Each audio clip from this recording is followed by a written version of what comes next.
आपको क्या लगता है कि कश्मीर के लोगों पर या पंडितों पर अटैक सिर्फ 1990 में होते थे और अब नहीं? तो इस वीडियो को देखने के बाद आपका ओपिनियन बदल जाएगा।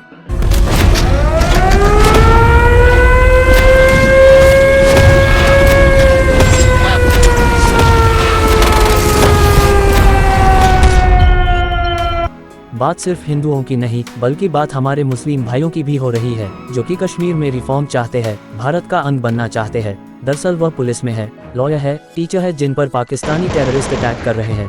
मैं सिर्फ आपकी आंखें खोलना चाहता हूं ताकि आप सिर्फ भारत के अंदर की नहीं बल्कि भारत पर किए जाने वाले हमलों को भी ध्यान में रखें। जो थोड़ा फार इतिहास जानता होगा उसे पता होगा कि पाकिस्तानी जनरल जिया उल हक ने 1971 में हुए भारत वर्सेस पाकिस्तान के वार में जाना कि भारत को हराना यानी शेर के मुंह में हाथ डालने जैसा है। तो पाकिस्तान की आर्मी ने एक स्ट्रैटेजी अपनाई, वो थी ब्लीड इंडिया बाय 1000 कट्स। कुछ दिन पहले रियासी में हुए अटैक इसी स्ट्रैटेजी का नतीजा है।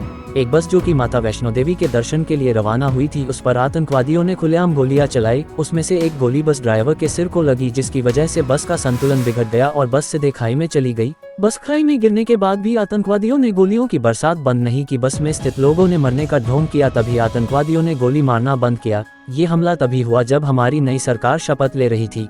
ये कोई कोइंसिडेंस नहीं बल्कि एक क्लियर मैसेज था। यह अटैक TRF यानी द रेजिस्टेंस फ्रंट ने करवाया था। Bleed India by 1000 cuts Pakistan के पूर्व PM जुल्फिकार अली भुट्टो ने यूनाइटेड नेशंस सिक्योरिटी काउंसिल के सामने 1965 में कहा था कि वो भारत के अगेंस्ट 1000 साल की जंग का ऐलान करे। UNSC में ऐसा स्पीच, UNSC यानी वो संस्था जो कि दुनिया भर में पीस मेकर बनी घूमती है, उन्होंने ऐसा स्पीच सबके सामने होने दिया और यह 1000 of war bleed India by 1000 cuts इसी स्ट्रैटेजी से होगी। ये स्ट्रैटेजी काम कैसे करती है? पाकिस्तान के वह 7 स्टेप्स है जो कि भारत पर डायरेक्ट नहीं इनडायरेक्ट तरीकों से हमला करना चाहते हैं। पहला स्टेप ये है कि कश्मीर में सेपरेटिस्ट फोर्स को फाइनेंस करना।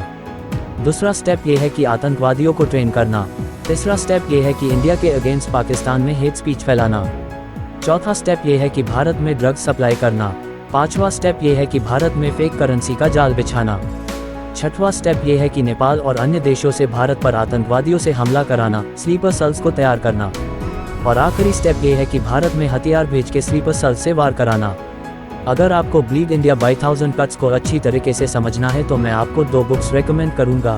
The ending book by Vikram Sood and spy chronicles. एक वार सिर्फ बॉर्डर पर ही नहीं लड़ी जाती, वह अन्य तरीकों से भी लड़ी जाती है। ऐसे ही पाकिस्तान भारत पर हमेशा से ही थोड़े थोड़े अटैक करते आ रहा है, इसी को तो कहते हैं ब्लीड इंडिया बाय 1000 कट्स।